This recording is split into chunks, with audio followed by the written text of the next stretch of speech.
Ustadz Wahid Suranto yang akan membersamai kita pada kajian malam hari ini dengan materi Tamasya ke Negeri Akhirat. Mari kita awali kajian pada malam hari ini dengan bacaan basmalah. Bismillahirrahmanirrahim. Kepada beliau Ustadz Wahid Suranto kami persilahkan.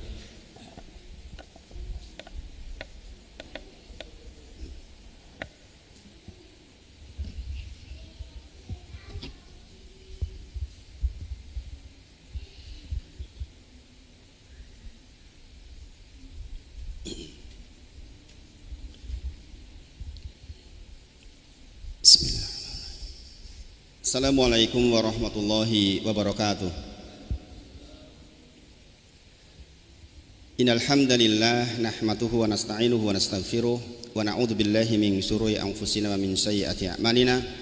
May yahdihillahu fala mudilla lahu wa may yudlilhu fala hadiyalah. Asyhadu alla ilaha illallah wa asyhadu anna Muhammadan abduhu wa rasuluh. Allahumma shalli ala Muhammad wa ala ali Muhammad. Ya ayyuhalladzina amanu taqullaha haqqa tuqatih wa la tamutunna illa wa antum muslimun.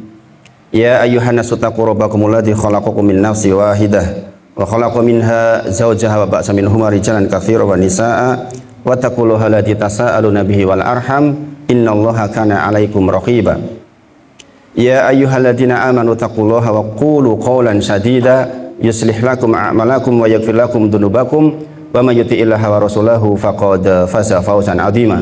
Subhanaka la ilma lana illa ma 'allamtana innaka antal alimul hakim. Bishrah li sadri wa yassir li amri wahlul 'uqdatam min lisani yafqahu qawli. Amma ba'd. Sangat bersyukur kita Bapak Ibu semuanya atas semua nikmat yang Allah titipkan kepada kita. Tidak bosan mengingatkan selalu bahwa nikmat ini adalah titipan dari Allah. Maka mari kita merawat titipan ini dengan sebaik-baiknya sehingga insya Allah bisa kita gunakan sebagai bekal untuk menjalani tugas kita sebagai manusia, yaitu untuk beribadah kepada Allah Subhanahu wa taala. Tidaklah Allah berikan kebaikan kepada kita dalam berbagai macam bentuk nikmat itu kecuali untuk tegak ibadah kita kepada Allah Subhanahu wa taala.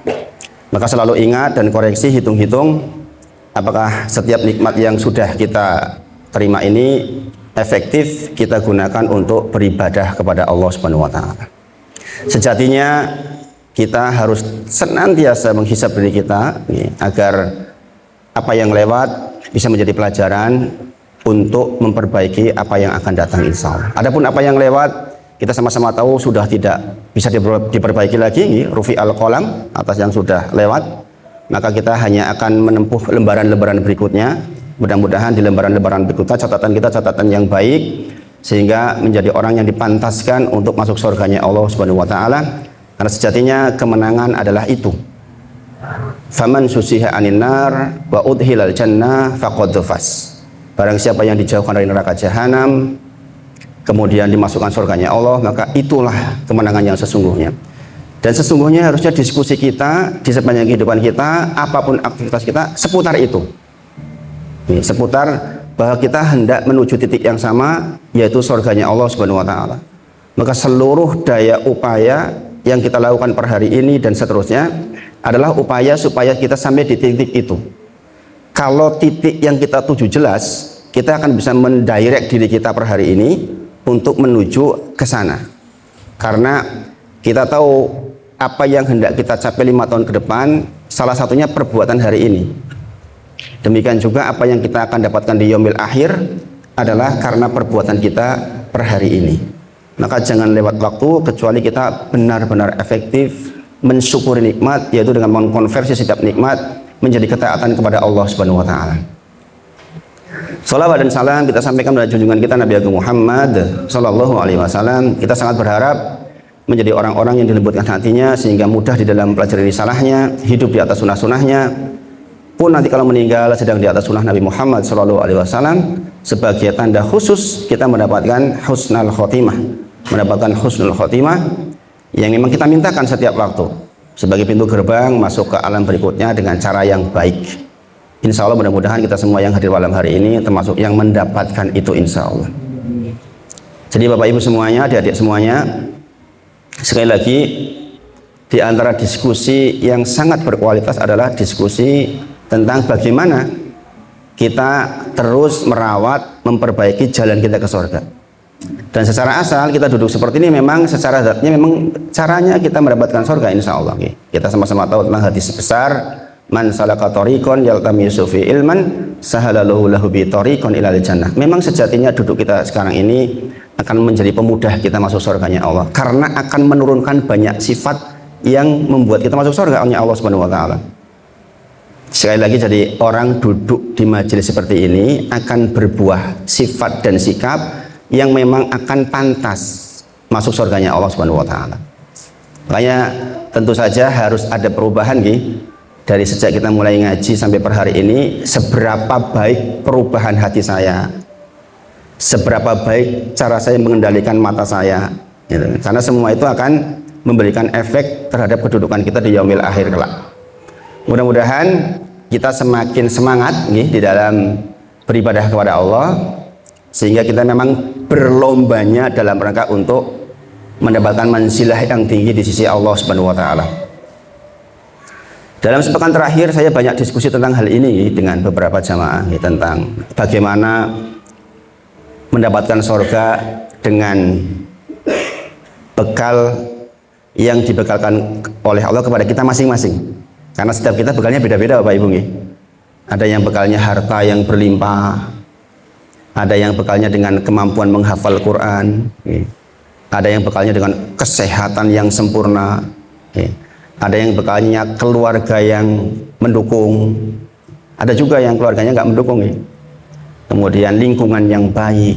Sungguh beruntung kalau ada orang dilengkapi dengan seluruh variabel itu. Tapi jarang Bapak Ibu semuanya. Masing-masingnya pasti unggul di sini, lemah di sini, unggul di sini, lemah di sini. Maka kerja tim itu menjadi sangat penting. Makanya bertemu dengan orang soleh itu adalah sebuah karunia dari Allah untuk kita. Kata Allah, wa hasuna ulaika rafiqa. Mereka itulah sebaik-baik teman, adalah orang-orang soleh. Maka kita mudah-mudahan, saya duduk di sini Bapak Ibu semuanya, berharap menjadi teman buat panjenengan di dalam kebaikan, dan pada akhirnya nanti di surga pun masih bisa melihat saya bertemu dengan Pak Edi, dengan Pak Mansur, dengan semua yang hadir malam hari ini. Kita membayangkan bahwa kita sama-sama menjadi orang yang mendapatkan kalimat salamun alaikum bima sobartum. Malaikat menyambut kita di pintu surga dengan kalimat salamun alaikum bima sobartum. Selamat, keselamatan untuk kalian disebabkan karena kesabaran kita di dunia. Masya Allah Bapak Ibu semuanya, mudah-mudahan ini menjadi pelembut hati kita semua, sehingga kita senantiasa menyadari setiap waktu ingat Allah Subhanahu wa taala. Baik Bapak Ibu semuanya, kita sampai di subbab tentang yang kita bahas kemarin, kita menjelang sampai pembahasan tentang mukhlis dalam setiap amal. Jadi mereka tidak berhenti kepada ucapan, tapi tindakan nyata. Kemudian adalah sebuah keniscayaan bagi setiap orang yang mengharapkan surganya Allah Subhanahu wa taala untuk memastikan rel ibadahnya itu betul memenuhi syarat yang menjadikan dia masuk surga. Kita ulangi dalam Quran surah Al-Kahfi terakhir, faman kana yarju liqa'a rabbih falyamal amalan sholihan wala yusrik bi ibadati rabbih ahada. Itu kemarin kita bahas itu Jadi seseorang yang ingin bertemu Allah, artinya masuk surganya Allah, mendapatkan atau disyarat dengan dua hal, yaitu tidak pulang bawa dosa syirik, kemudian yang kedua adalah amal soleh. Kemudian amal soleh diturunkan lagi. Amal soleh ada dua syaratnya, yaitu dia ikhlas karena Allah, kemudian ittiba, dia mencontoh, meniru apa yang dipandukan oleh Nabi Muhammad SAW. Maka Bapak Ibu semuanya, upaya kita di dunia ya ini, apapun posisi panjenengan, kedudukan panjenengan, apapun sebenarnya kita lingkup pikiran kita, upaya kita ya di sini ini. Bagaimana kita menapaki jalur yang membuat kita yarju liqa'a rabbih. Kita berharap bertemu dengan Allah, yaitu masuk surganya Allah Subhanahu wa taala. Dan inilah yang menjadi pembahasan para sahabat setiap harinya Bapak Ibu semuanya.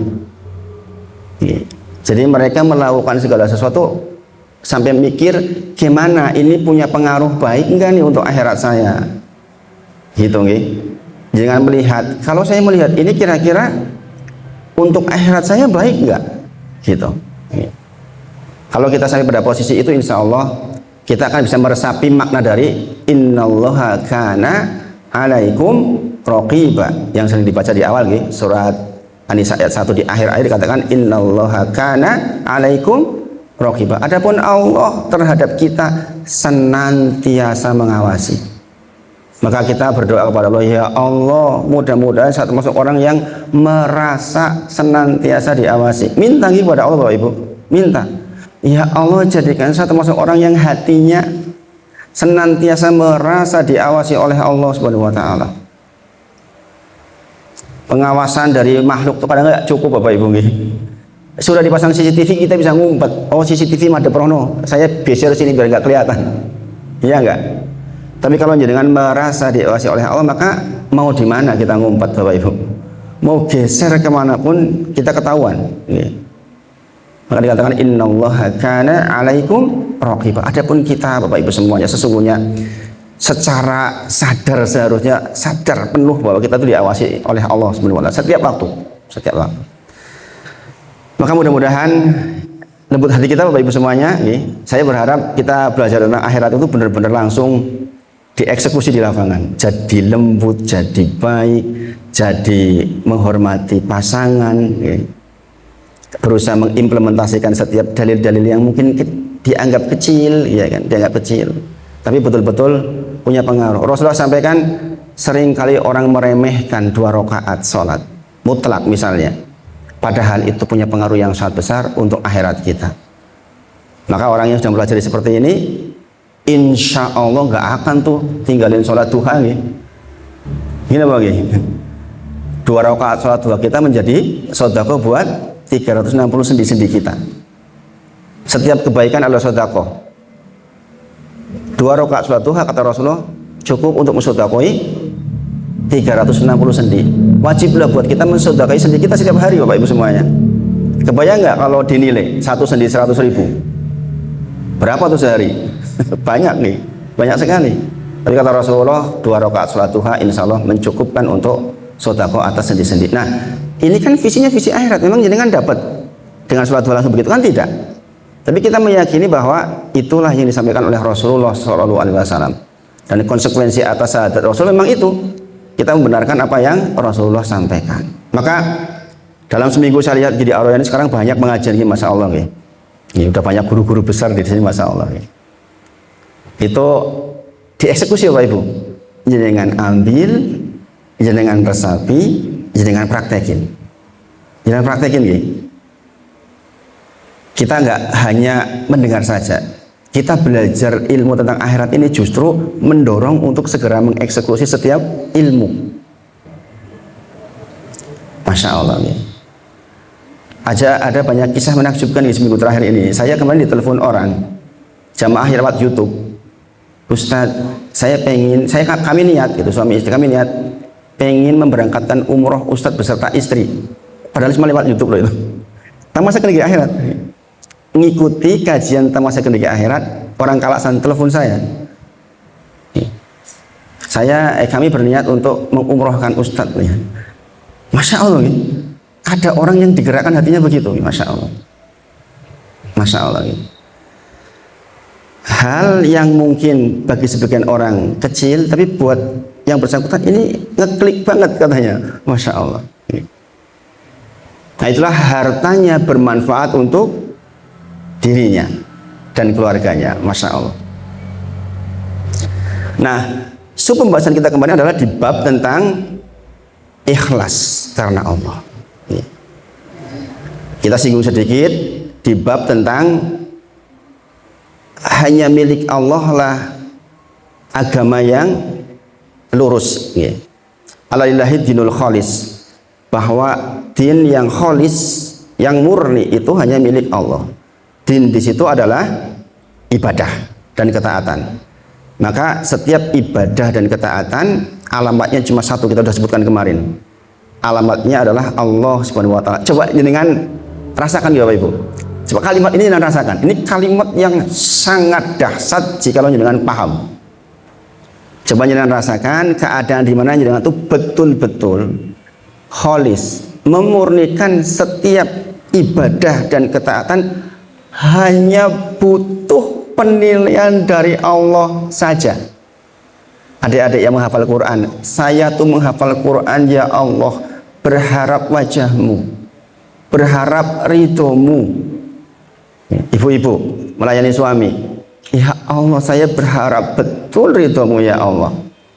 Pasti hubungannya akan menjadi lembut, karena kita sedang berharap penilaian Allah Subhanahu wa taala. Kalau dikatakan ala lillahi dinul khalis, bahwa ketaatan ibadah itu betul-betul murni miliknya Allah Subhanahu wa taala. Kalau jangan lihat tentang tafsir kalimat kholison itu, dulu pernah saya singgung, seperti susu itu Bapak Ibu yang kita ambil dari sapi. Coba jangan lihat cara orang mengambil susu. Itu menunjukkan kholis betul, murni betul, padahal dia berangkat dari dua kotoran, ya enggak? Dia bisa kecampur darah, dia bisa kecampur kotoran, tapi kenapa kok keluarnya murni susu? Bisa diminum loh itu, Masya Allah. Di dalam tubuh sapi itu ada begitu, yang dikeluarkan bisa darah, bisa kotoran. Dari tengah-tengah itu, dari kondisi yang seperti itu bisa mengeluarkan susu yang murni. Maksudnya bagaimana Bapak Ibu? Jenengan ketika ibadah kan berpotensi riya, ya enggak? Berpotensi namanya orang hidup nih, jenengan ngimam saja. Ketika tahu di belakang ada orang yang jenengan hormati, pasti ada perasaan ingin tampil lebih baik, ingin lebih indah. Itu kan gangguan-gangguan, ibarat darah di dalam sapi itu. Bisa saja nyampur tuh, ya kan? Atau kotoran mungkin, pikiran-pikiran lain ketika kita jadi imam, berpikiran-pikiran kotor lain yang membuat kita tidak ikhlas karena Allah. Tetapi kenyataannya susu itu tetap murni keluarnya. Artinya kita tidak menafikan bahwa di dalam diri kita tuh berpotensi banget tuh dalam ibadah kita itu ada hal yang membuat nggak murni ibadah kita karena Allah. Tapi ingatlah,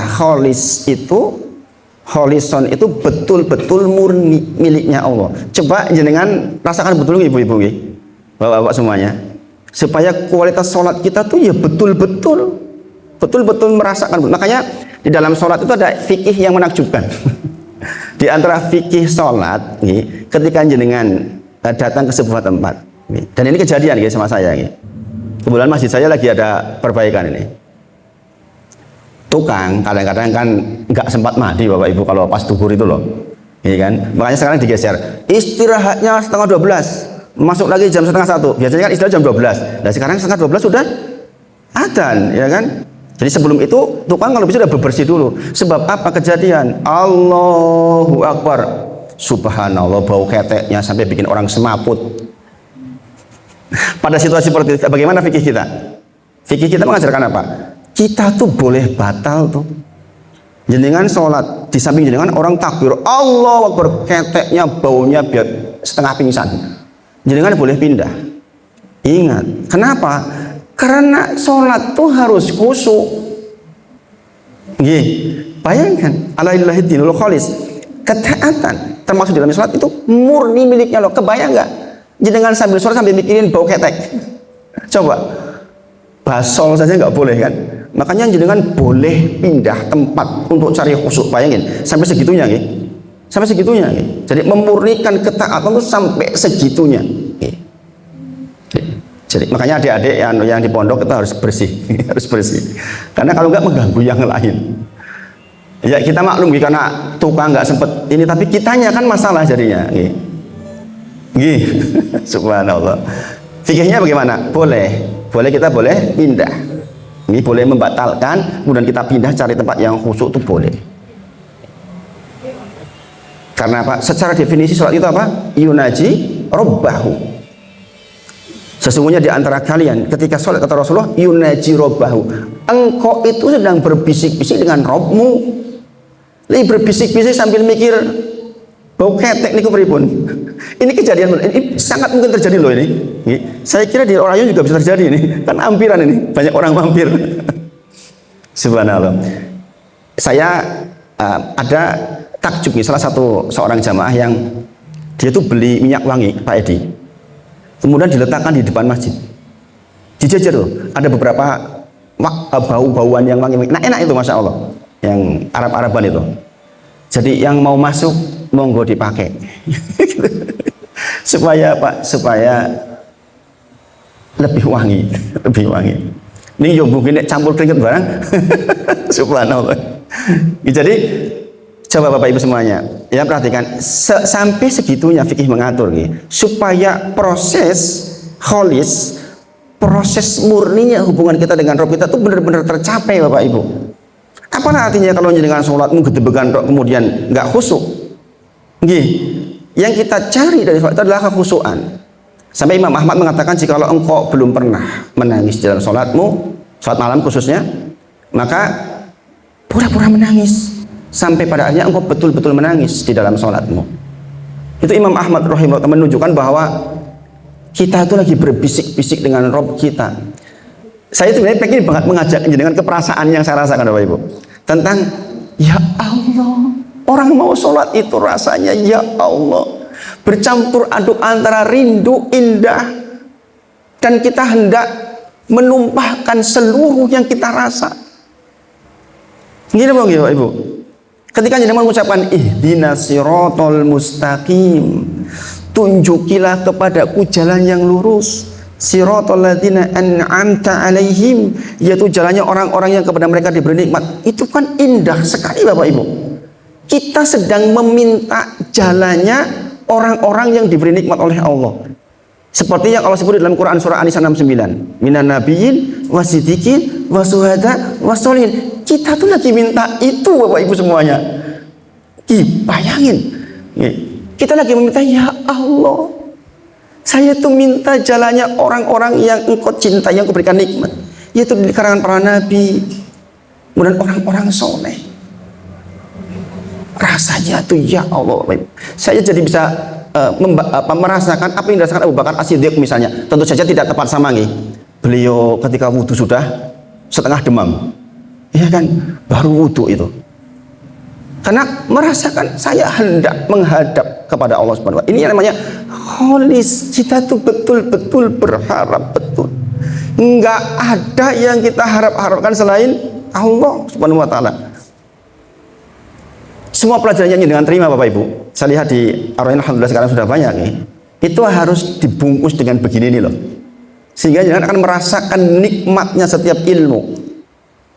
Demi Allah Bapak Ibu, setelah saya hijrah itu sering kali dikasih rasa-rasa seperti itu yang tidak saya rasakan dulu ketika belum hijrah. Ketika uangnya banyak, itu nggak saya rasakan itu Bapak Ibu. Tapi Masya Allah sekarang saya ditemukan orang-orang baik.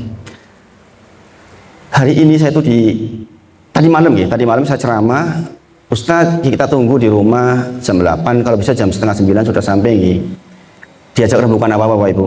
Ustadz kita itu sudah rembukan dengan beberapa jamaah, intinya jenengan kalau bisa di sini tempat tinggalnya, dibuatin tempat tinggal di depan masjid. Kami ingin merasakan sama-sama berjuang. Kami lewat harta, bulan beliau Masya Allah kaya raya nih. Ada yang sesepuhnya yang sangat berwibawa, ada yang ahli di bidang arsitektur yang bangun taman pintar lebih tepatnya. Itu kebetulan jamaah itu di tempat kita. Mereka memikirkan bagaimana Ustadz nyaman. Bayangin, kayak gitu Bapak Ibu. Di tengah situasi saya hijrah nggak punya apa-apa, kemudian ada orang yang meletakkan seperti itu, Masya Allah, Masya Allah. Jadi persoalan kedekatan hati kita kepada Allah itu akan Allah balas dengan hal yang jauh di luar apa yang kita pikir Bapak Ibu. Saya dihubungkan dengan Pak Edi, beliau teman-teman rekan-rekan sepuh-sepuh tapi ya Masya Allah mempelajari sholat, mempelajari ulang tentang sholat itu menakjubkan buat saya Pak Edi. Sesepuhan mau belajar ulang lagi sholat itu menakjubkan. Keadaan di mana merasa saya ingin pulang dalam kondisi amal yang pertama dihisab baik dulu nih. Kan gitu motivasinya Pak Edi. Masya Allah. Masya Allah. Semoga kita semua Bapak Ibu betul-betul melembutkan hati betul nih. Sehingga setiap apa yang jenengan pelajari banyak dari Ustadz Ibnu Hafizahullah, Ustadz yang banyak nih, Masya Allah. Itu mudah-mudahan betul-betul bisa dieksekusi di lapangan. As-sholatu nuron, Bapak Ibu. Salat itu cahaya. Salat itu bukan diaun, yang diaun apa? Dalam hadis arba'in nomor berapa itu? Nomor 23, as-salatu nuron. Adapun as-sabru diaun. Nuron itu cahaya yang diidentikan dengan cahaya bulan, Bapak Ibu. Jadi kan lihat purnama itu panas nggak? Nggak panas kan? Semakin bundar purnama, semakin nyaman dilihat nggak? Iya nggak? Semakin indah terasa, iya nggak? Tapi kalau diaun itu sinar. As-sabru itu dikatakan oleh Rasulullah ad-diaun, sinar matahari. Coba jenengan kalau terik matahari jenengan lihat, panas nggak jenengan? Panas. Memang begitu Bapak Ibu. Salat itu mendinginkan, menyamankan hati bagi yang paham. Sementara yang nama sabar itu panas. Gini bagi. Ya Allah, gitu sabar gini. Makanya dikatakan Rasulullah as-sabru ad-diaun, dia adalah sinar. Ini coba jenengan kalau merasakan kayak gini, ibadah itu menjadi masya Allah. Iya, saya itu kholisan min kopi. Jadi merasakan betul dari hati yang paling dalam, berharap betul wajah Allah. Ini loh yang dilakukan oleh para salafus soleh ketika hendak mempersiapkan kematian, Bapak Ibu. Tidak hanya berhenti pada teori-teori yang diajarkan, tapi tindakan nyata yang menghadirkan anggota badan bergerak, hati itu ikut betul merasakan. Masya Allah. Pertanyaan sekarang, bagaimana kita menjadi orang yang mukhlis dalam setiap amal kita? Orang mukhlis artinya orang yang betul-betul setiap amalnya mengharapkan wajah Allah tok. Tidak ada campur baur yang lain. Sementara kita sama-sama tahu Allah pun menciptakan hal yang membuat kontraproduktif terhadap cita-cita kita itu, yaitu adanya setan, Bapak Ibu semuanya.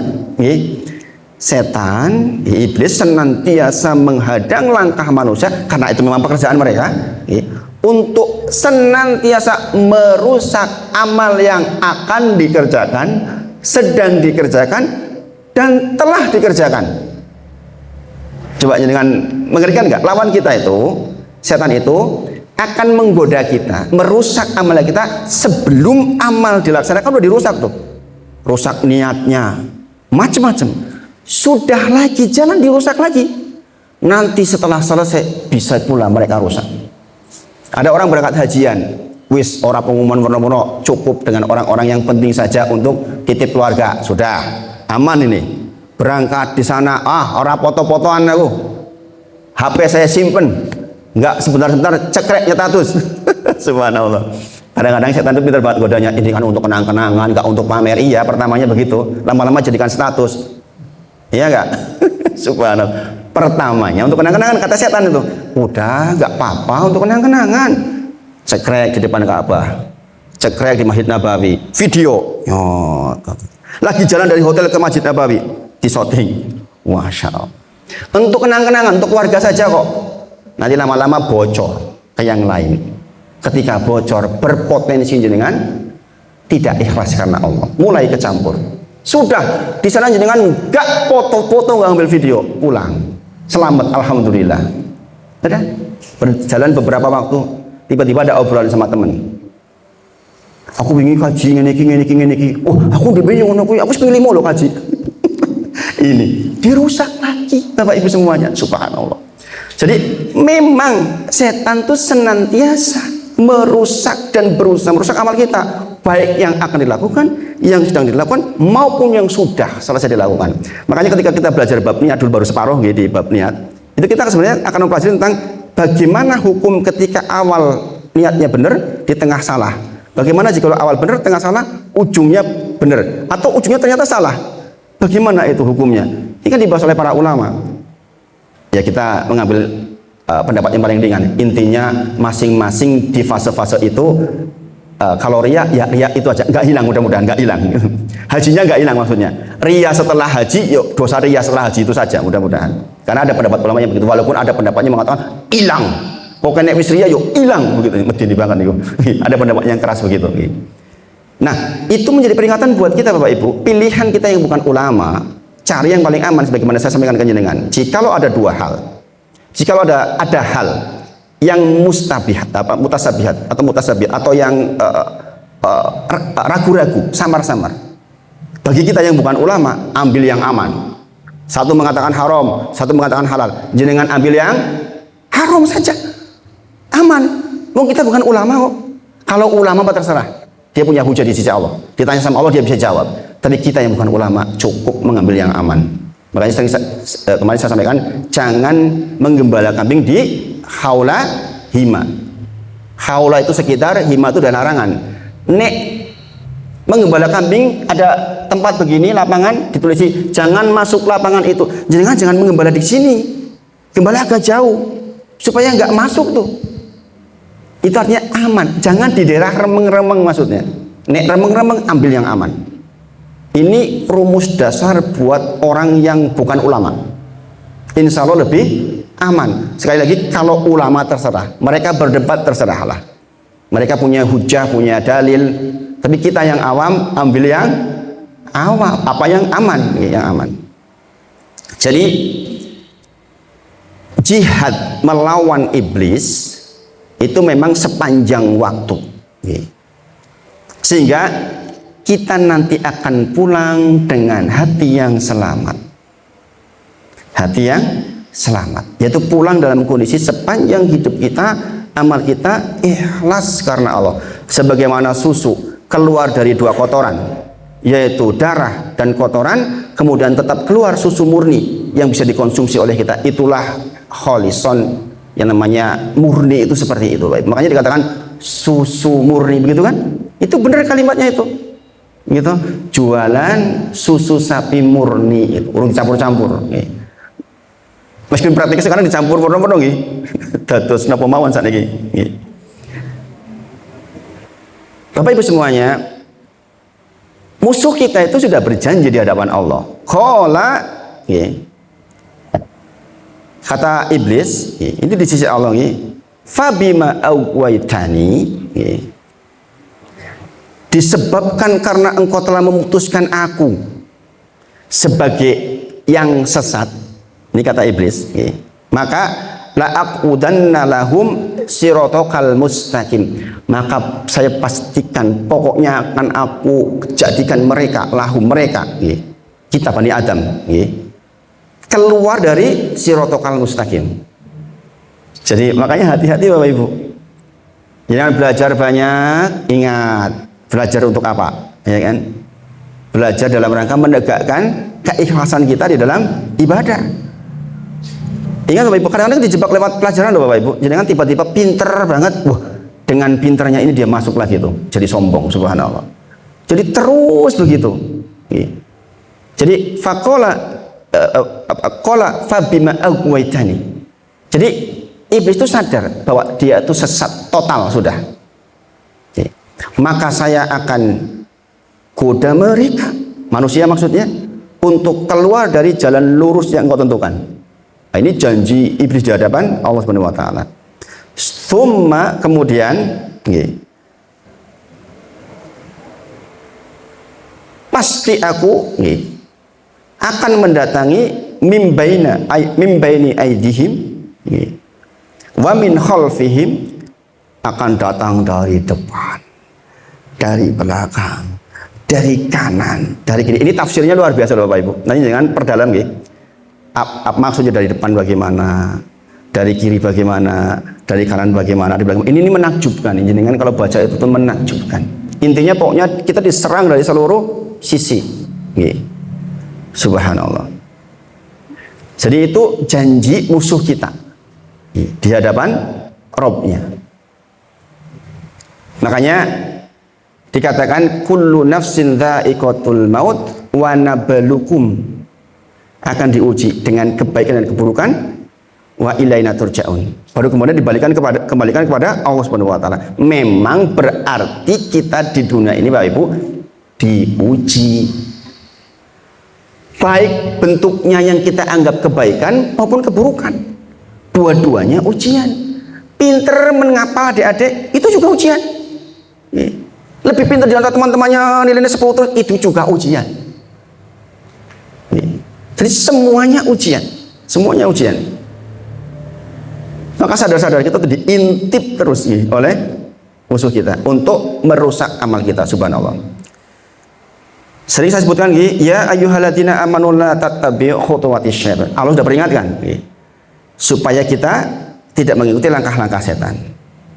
Wa may yattabi' khutuwatis syaitan, barang siapa yang nekat mengikuti rayuan setan itu. Dan sekarang hampir setiap hari terpampang di berita betapa banyak orang yang mengikuti langkah setan dan terjebak kemudian menyesal. Sekarang itu pembunuhan hampir setiap hari, Bapak Ibu, iya enggak? Hampir setiap hari pembunuhan di YouTube, di berita setiap hari. Coba betapa banyak bukti nih pekerjaan setan berhasil, ya enggak? Orang sudah berkedudukan kombes misalnya, komisaris besar, isih digoda dan membunuh. Subhanallah. Ada yang karena sakit hati membunuh anak polisi dan istrinya. Saya baca itu, subhanallah. Setiap hari, Bapak Ibu. Masya Allah, betapa beruntungnya kita tuh didudukan seperti ini, Bapak Ibu. Diingatkan terus, makanya nih jadi harus matur nuwun sama takmir nih, Masya Allah. Karena Taroyan banyak menghadirkan kajian itu, demi Allah itu tuh karunia masuk dalam hal yang kita bicarakan ini, yaitu wa may yattabi' khutuwatis syaitan fa innahu ya'muru bil fahsya'i wal munkar. Karena sesungguhnya setan itu mengajak pada perbuatan keji dan mungkar saja. Bukan walau la fadlullahi alaikum wa rahmatuhu masyaka minkum min ahadin abadan. Nah, ini proses ini yang dimaksud. Kalau bukan karena karunia Allah dan pertolongan dari Allah untuk kita semua, salah satunya lewat kegiatan seperti ini, enggak ada Bapak Ibu yang jenengan mampu melawan godaan setan. Yakin jenengan kepleset. Dalam sehari ini jujur, sudah berapa kali jenengan kepleset? Berapa kali jenengan nonton hal yang nggak dibolehkan oleh Allah? Sengaja atau tidak sengaja? Nggak bisa melihat berita otomatis bermaksiat kepada Allah. Ngelihat berita yang berita kan nggak pakai jilbab tuh, ya kan? Itu sudah dosa kan, kita kan kepleset nggak itu? Kepleset. Makanya kalau bukan karena karunia dari Allah, dijak oleh Allah, setiap kita pasti kepleset, Bapak Ibu semuanya. Kabar gembiranya adalah walakin Allah yuzakki may yasha, tapi Allah akan pilihkan di antara hamba-hambanya ada yang dijaga, dibersihkan oleh Allah. Mudah-mudahan kita semua, Bapak Ibu. Dan ini butuh kesabaran, ini luar biasa nih. Saya punya PR dengan Pak Edi kemarin. Bu Yoyo tanya tentang bagaimana upaya sabar. Itu pertanyaan yang menggetarkan saya, Pak Edi, karena itu pembahasannya itu Masya Allah. Pembahasan tentang sabar dari 3 sudut itu luar biasa. Sabar dalam taat, sabar di dalam menghindari maksiat, dan sabar di dalam musibah. Itu Masya Allah pembahasannya. 2 tahun lalu tematik di salah satu masjid itu sepanjang Ramadan itu tentang bagaimana tentang sabar, Masya Allah. Nah, Bapak Ibu semuanya, sekarang coba nih, jenengan sekarang tahu nih, sadar sepenuhnya bahwa upaya jenengan untuk mendapatkan keikhlasan itu mendapat tantangan besar dari makhluk yang namanya setan. Sekarang, lantas apa upayanya? Kita bacakan secara singkat nih. Yang pertama, berdoa kepada Allah Subhanahu wa taala. Jadi Umar bin Khattab radhiyallahu anhu mengatakan tentara terbaikku adalah ya doa. Itu Umar bin Khattab nih. Padahal Umar bin Khattab itu lewat sebuah jalan, setan minggir. Gini lagi. Allah ketemu Umar bin Khattab gah aku bareng. Itu mengatakan bahwa di dalam kitab Ad-Da'wah, beliau disebut di situ menyebutkan bahwa tentara terbaikku ya doa. Doa. Dan tidak ada urusan saya berdoa dikabul atau tidak. Bukan urusan saya. Wilayah saya adalah berdoa. Karena pengabulan itu bukan wilayah kita, Bapak Ibu. Gini Bang, wilayah kita tuh ya Allah, saya mohon kepadamu ya Allah, bukan wilayah kita untuk terkabul atau tidak. Maka saya nggak peduli tentang terkabul atau tidak. Kepedulian saya adalah saya berdoa. Imam Syafi'i menunjuk, memberikan petunjuk tentang sesungguhnya setiap doa itu seperti anak panah yang dilepaskan di ujung malam, pasti akan sampai kepada ujungnya, tempatnya. Jadi sesungguhnya kalau kita diberi inspirasi oleh Allah untuk berdoa, sesungguhnya Allah sudah siapkan pengabulannya. Makanya Rasulullah menyebutkan sesungguhnya orang yang berdoa itu akan dikabulkan oleh Allah sepanjang tidak tergesa-gesa. Ditanya, apa maksud tergesa-gesa ya Rasulullah? Engkau mengatakan, aku wis donga bola-balik, urung dikabul-kabul yuk. Itu tergesa-gesa dalam doa. Jadi setiap jenengan dikasih inspirasi, kok mengucapkan doa, sesungguhnya Allah sudah siapkan pengabulannya. Mungkin jenengan mikir, hah? Sebegitunya kah? Betul Bapak Ibu. Jangan jenengan pikir semua orang itu dikasih inspirasi dosa. Enggak Bapak Ibu semuanya. Makanya di Al-Baqarah 186 dikatakan apa? Wa idza sa'alaka ibadi anni fa inni qarib ujibu da'watad da'i idza da'an. Begitu kan? Ketika orang-orang tanya kepada Muhammad, manusia pengen tahu ini itu, termasuk pengen tahu Robnya, katakan kepada mereka, fa inni qarib, saya tuh dekat sekali, ujibu da'watad da'i idza da'an, saya mengabulkan doa-doa idadaan bagi orang yang aktif berdoa. Dari sini kita tahu Bapak Ibu semuanya, enggak semua orang itu dikasih inspirasi bisa berdoa. Enggak Bapak Ibu semuanya. Enggak. Banyak orang yang bahkan enggak mau. Jadi kan tahu Allah tuh marah ya kepada orang yang justru enggak mau berdoa kepada Allah Subhanahu wa taala, enggak meminta. Tapi tidak setiap orang minta kepada Allah. Karena bahasa meminta, jangan perlu tahu nih. Kenapa? Ibadah, doa itu ibadah nih. Itu harus kholison, harus kholis betul, harus murni betul. Yang namanya doa itu keadaan dimana kita mengakui saya nggak mampu meminta kepada yang maha mampu, ya enggak? Keadaan kita benar-benar merasa ya Allah saya itu nggak mampu, jenengan menyerahkan hal itu kepada yang maha mampu, Allah Subhanahu wa taala. Bagaimana mungkin doa yang kita menghinakan diri kok kita mengibak kepada selain Allah? Makanya Allah marah betul sama doa syirik, dosa syirik. Ketika orang nggak meminta kepada Allah, berarti dia berpotensi minta kepada selain Allah, marah betul Allah. Maka kita jadi ikhlas, itu minta, ya Allah saya mohon kepadamu agar seluruh amal ibadah saya ikhlas karena engkau. Jangan minta sungguh-sungguh itu. Jadi kita tuh berdoa itu menampakkan rasa butuh kita Bapak Ibu. Gimana? Doa itu nggak dikabul ketika nggak hadir hati, nggak menampakkan kebutuhannya. Ketika jangan berdoa berarti jangan menampakkan betul saya berkebutuhan betul. Itu poinnya. Makanya dikatakan di sini Umar Ibnul Khattab radhiyallahu anhu menyampaikan yang paling sering ia ucapkan di antara doanya adalah ya Allah, dengan hafalin ini. Ya Allah, jadikanlah amalku soleh semuanya. Merinding nggak coba jenengan? Jenengan pernah nggak berdoa kayak gitu? Ya Allah, jadikan seluruh ibadah saya soleh semuanya. Dan jadikanlah ia ikhlas karenamu. Ini Umar bin Khattab loh, masih minta supaya ibadahnya, amalnya ikhlas hanya kepada Allah saja. Dan janganlah engkau jadikan untuk seseorang dari amal ini sedikit pun. Jangan jadikan amal saya karena ingin penilaian orang sedikit pun. Enggak mau sedikit pun karena ingin dinilai oleh guru kita, karena ingin dinilai oleh tetangga kita. Ya Allah jaga, ya Allah jangan, ya Allah sedikit pun jangan dikasih ke mereka. Itu Umar bin Khattab radhiyallahu anhu. Kembalikan enggak jenengan?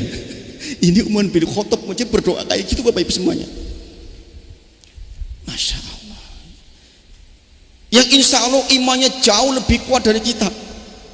Dia salah satu dari Khulafaur Rasyidin saja masih berdoa begini. Lah kita jauh lebih berkebutuhan Bapak Ibu semuanya.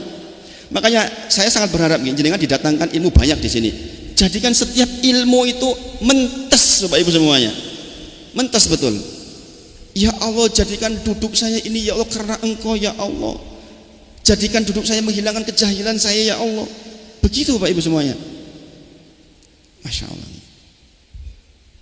Jadi itu dan Allah kabulkan Bapak Ibu semuanya. Jadi perlu tahu ya, ud'uni astajib lakum. Wa idza sa'alaka ibadi anni fa inni qarib ujibu da'watad da'i idza da'an. Di akhir ayat dikatakan tentang masalah ketaatan. Ya memang ada prasyarat untuk dikabulkan doa nggih, jenengan dalam kondisi taat dan semisal itu. Tapi pokoknya berdoa dulu aja lah. Karena inspirasi jenengan bibir bergerak untuk berdoa itu dari Allah Bapak Ibu semuanya. Dari Allah, dan Allah sudah siapkan pengabulannya. Yang kedua, menyembunyikan amal. Yang kedua, upaya supaya dengan ikhlas jadi orang mukhlis, menyembunyikan amal. Jadi jangan jenengan pikir menyembunyikan amal itu mudah. Mudah apa sulit Bapak Ibu semuanya? Sulit. Wong ora cerita amal numboten gampang Bapak itu.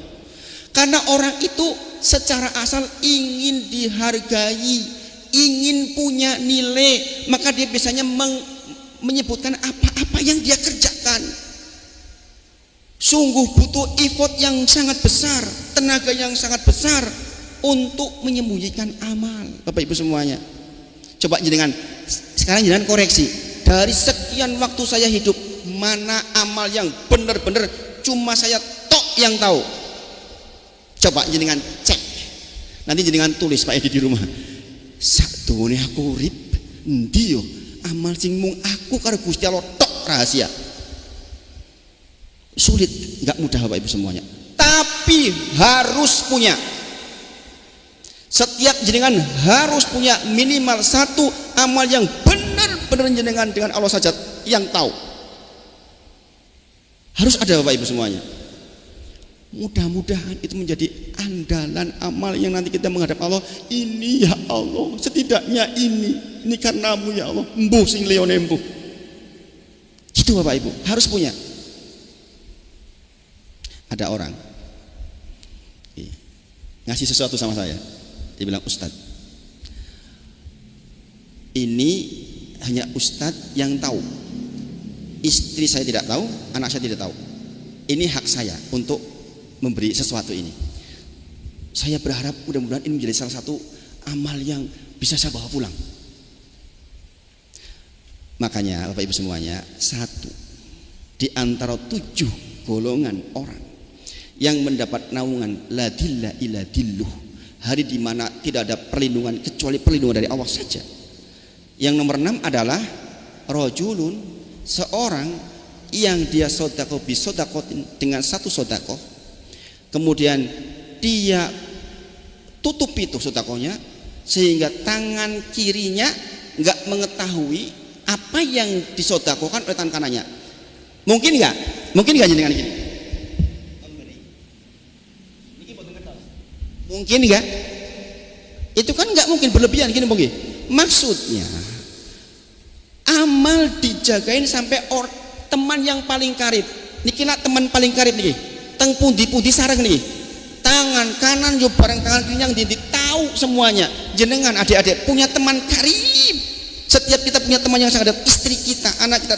Tapi sampai saking inginnya murni karena Allah sehingga diibaratkan tangan kiri itu enggak tahu apa yang disentuhkan tangan kanannya. Saking betul-betul ingin wajah Allah. Itu salah satu orang yang akan mendapatkan naungan, satu di antara 7. Kemudian yang nomor 7 apa? Orang yang bangun di ujung malam, dia sholat malam, dia dzikir, kemudian nangis di ujung malam, gak ada yang ngerti, hanya dia dengan Allah saja. Makanya sekali waktu penting Pak Edi, sholat pas dewean, bojone rung tangi, penting Pak Edi itu, penting. Enggak selalu langsung tangi bareng-bareng, enggak begitu juga. Kadang-kadang kita butuh sendiri, sholat sendiri. Di ujung waktu baru kemudian, nah, Bu, witir Bu. Tapi jangan sudah semuanya. Itu penting seperti itu. Tuh dikatakan dia bangun di ujung malam, dia mengingat Allah, kemudian dia keluar air mata karena takut kepada Allah Subhanahu wa taala.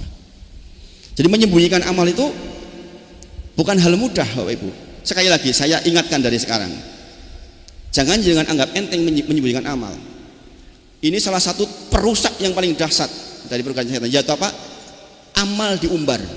Apalagi zaman sekarang, zaman medsos, ono Facebook, ono Instagram, ono TikTok, alah kabeh metu amal, mbusing disimpen sing ndi. Ya enggak? Berlomba-lomba menunjukkan amal, subhanallah. Ada istilah apa? FOMO. FOMO. Kemudian yang nomor 3, memperhatikan amalan mereka yang lebih baik. Jadi supaya kita termotivasi untuk lebih ikhlas dalam beramal, kita tuh memperhatikan orang-orang yang amalnya lebih baik. Dan Bapak Ibu semuanya, kita tahu kita punya nabi yang disebut sebagai uswatun hasanatun. Laqad kana lakum fi rasulillahi uswatun hasanatan liman kana yarjula wal yaumil akhir wa dzakarallaha katsira. Jadi standar baiknya amal panjenengan itu merujuk ke Rasulullah. Dan jenengan kan nggak akan sampai kalau situ. Ini monggi. Sehingga kalau jenengan standarnya cuma teman-teman yang seangkat, jenengan bisa lewat. Maka buatlah standar sebagaimana jenengan mengejar apa yang dicontohkan Rasulullah. Karena di dalam diri mereka lah itulah terdapat contoh terbaik. Ada orang mengatakan gini, memang kita siapa meniru Rasulullah? Ya memang jauh, tapi kita senantiasa menuju ke sana. Saya kemarin dilapori ada ceramah, subhanallah, di masjid tempat saya tinggal. Ini ustaznya menyampaikan gitu, kita tuh jangan niru Rasulullah lah, terlalu jauh. Gitu. Kita niru ya kiai kita, jangan lompat ke sana lah. Memang kita siapa? Lompat sampai ke sana, subhanallah. Ini kan persoalan akidah, bahaya seperti itu, subhanallah. Ini terjadi sampai aja depan diskusi, Ustaz, tolong Sabtu besok pengajian di kantor Ustaz, sampai kayak gitu. Saya belum punya kajian Sabtu pagi di sana. Insya Allah pas pembahasannya juga pas besok masalah hadis arba'in nomor 5 tentang amal, tentang amal. Ulaikal ladzina hadallah fabihudahum muqtadih. Kata Allah, mereka itulah para nabi yang telah diberi petunjuk oleh Allah, maka ikutilah petunjuk mereka. Maksudnya kan Bapak Ibu, atas amal yang kita lakukan, cari standar yang tinggi sehingga jenengan akan terus ngejar saya pada posisi itu. Walaupun saya yakin gak akan pernah sampai, tapi jenengan standarnya yang grade tinggi. Ini akan rasakan itu nanti, akan rasakan betapa kalau kita mengejar grade yang tinggi itu kita akan termotivasi untuk terus meningkat. Adik-adik misalnya sudah hafal 30 juz, apalagi ya? Artinya? Sudah hafal artinya? Tafsirnya? Gitu loh. Jadi standarnya ke sana. Jadi jangan pernah puas dengan yang sudah berlalu. Kemudian yang keempat, memandang remeh apa yang telah diamalkan itu penting. Jangan pandanglah remeh apa yang sudah kita lakukan. Karena orang yang memandang dirinya dengan penuh keridhaan berarti telah membinasakan dirinya sendiri. Sebagaimana orang dipuji itu kan membinasakan, kalau nggak hati-hati ini apa? Orang dipuji hati-hati karena dia sedang disiapkan pedang, set gitu. Ketika dipuji kemudian kita mengatakan iya memang itu saya, itu kena penyakit ain jenengan. Biasanya penyakit ain itu ibu-ibu hati-hati, itu kena kepada orang yang ketika dipuji dia mengiyakan walaupun dia aku nyet koyo ngono kuwi kok, ini bahaya banget ini. Saya menangani kasus kena ain itu enggak main-main. Penyakit ain itu bisa mematikan. Bukan hanya sederhana. Penyakit ain itu bisa mematikan. Beneran Bapak Ibu semuanya. Saya menangani beberapa kasus penyakit ain itu sampai betul-betul fisiknya tuh drop, hancur. Ini orang terkenal, orang terkenal banget itu. Subhanallah. Karena biasa dipuji-puji, dipuja-puja. Mungkin ada bagian ketika dipuja, iya memang saya begitu. Nah ini ketika seperti itu bisa kena penyakit ain. Penyakit ain tahu ibu-ibu? Ain itu mata, penyakit karena pandangan mata hasad atau pandangan mata kagum berlebihan. Bocah kok pinter yo, 30 juz kok wis mungkin kabeh. Hati-hati adik-adik ketika seperti itu. Kembalikan kepada Allah. Alhamdulillah. Segala puji milik Allah. Ingat, jangan klaim, oh ya memang saya pinter kok, saya pantas 30 juz. Bahaya banget itu, bahaya banget. Saya mengalami beberapa hal terkait dengan itu. Anak saya Amar Yusuf itu termasuk yang mengalami itu dulu. Ketika lomba MTQ dapat, lomba adzan dapat, tiba-tiba demam luar biasa. Makanya sekarang saya agak jarang-jarang menampilkan, beresiko. Jadi kayak saya kalau nyuruh Amar ngimam saja, kayak ngimam Jumat di sini itu kemarin, itu saya udah bekali itu bacaan dzikir supaya kalau ada yang memuji itu enggak kena ain. Jadi justru perjuangan kita menghadapi perang terhadap orang memuji kan silakan saja, namanya orang memuji kan, penghargaan. Tapi kitanya jangan ngeklaim bahwa memang iya, memang saya begitu, memang saya pinter, memang ya ini Pak, walaupun di hati. Ini bahaya Bapak Ibu. Makanya anggaplah remeh apa yang sudah kita kerjakan sehingga kita akan memproduksi yang lebih baik lagi. Salah satu doa yang menakjubkan, kita minta rasa takut kepada Allah. Allahumma qsim lana min khosyatik. Nggih, hafal mboten nak doanya? Ya Allah, karuniakan kepadaku rasa takut. Ingat Bapak Ibu semuanya, ulama adalah orang yang ilmunya melahirkan rasa takut. Itu ulama. Nggih. Nggih. Jadi kalau jenengan punya ilmu buat jenengan takut kepada Allah, itulah yang sebenarnya. Yang seharusnya begitu. Maka benar berdoa, Allahumma qsim lana min khosyatik ma tahulu bi bainana wa baina ma'asik. Nggih. Dan seterusnya. Nanti doanya jenengan hafalin nggih. Habis Abdullah. Aku mati kenapa? Doanya nanti jenengan googling nggih. Awalnya adalah apa? Allahumma qsim lana min khosyatik. Itu ada beberapa doa nyambung, ada 9 doa di situ sebenarnya, ada 9 doa. Tapi 4 yang pertama yang paling utama, nggih, tentang rasa takut di antaranya. Nggih. Kemudian Bapak Ibu semuanya, pernah enggak jenengan merasa begitu dekat dengan Allah? Ketika ibadah kita sedang rajin, jenengan lagi rajin tahajud, maca Qur'an lagi rajin, Tuhan lagi rajin, sedekah rajin, kemudian jenengan merasa dekat banget, tenteram kepada Allah. Pernah enggak perasaan begitu? Pernah mungkin ya? Saya kira setiap kita pernah. Dan hidup kita terasa sangat lancar. Wah, Masya Allah, aku tahajud rajin, kok terus lancar yo? Kok terus penak yo? Pernah nggak rasain kayak gitu? Subhanallah Bapak Ibu semuanya. Kadang-kadang itu jadi jebakan buat kita. Sebaliknya, ketika jenengan membuat kesalahan, jenengan merasa jauh banget dari Allah.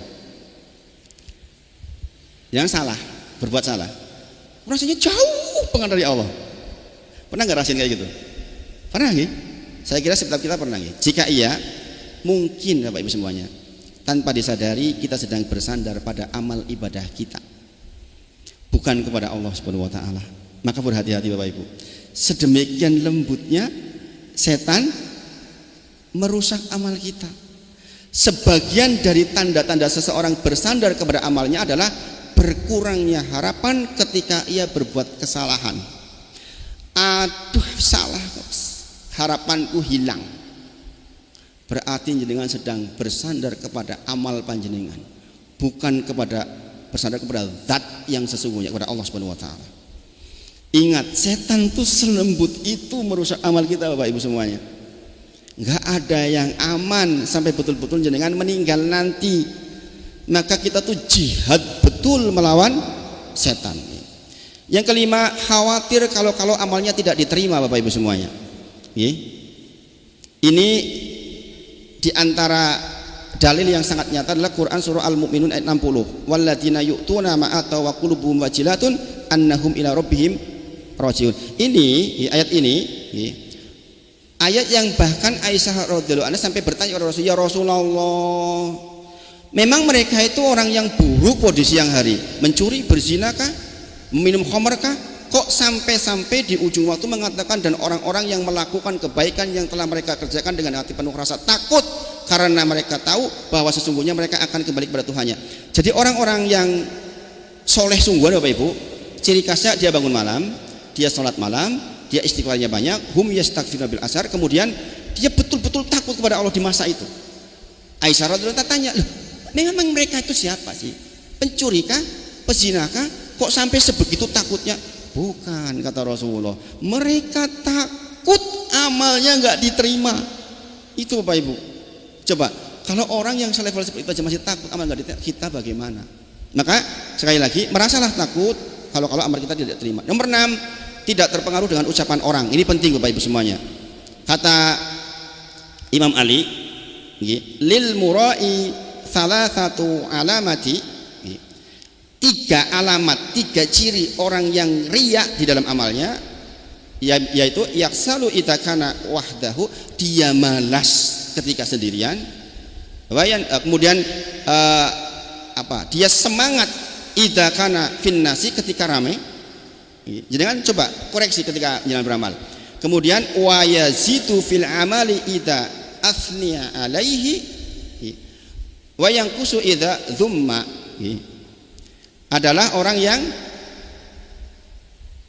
dia itu menambah atau tambah semangat dengan pujian orang, menjadi lemah karena celaan orang. Seharusnya kalau jenengan betul-betul karena Allah nggak ada urusan. Dipuji nggak tambah semangat, dicela nggak jadi kendor. Itu Bapak Ibu. Coba jenengan rasakan. Setiap amal ibadah yang jenengan lakukan sudah standar seperti itu apa belum? Kalau belum, perbaiki. Kemudian yang ketujuh, senantiasa ingat bahwa surga dan neraka bukan milik manusia. Ini penting. Jenengan harus sadar, surga dan neraka itu bukan milik manusia. Maka ngapain kita cari surga dan neraka kemana manusia? Ngapain kita butuh penilaian dia? Wong dia itu bukan pemilik surga dan neraka. Yang pemilik surga dan neraka itu Allah Subhanahu wa taala. Maka kita tuh carinya wajah Allah, bukan wajah mereka. Apa urusan mereka? Ini penting Bapak Ibu semuanya. Ingat betul ini. Ini tips yang ampuh.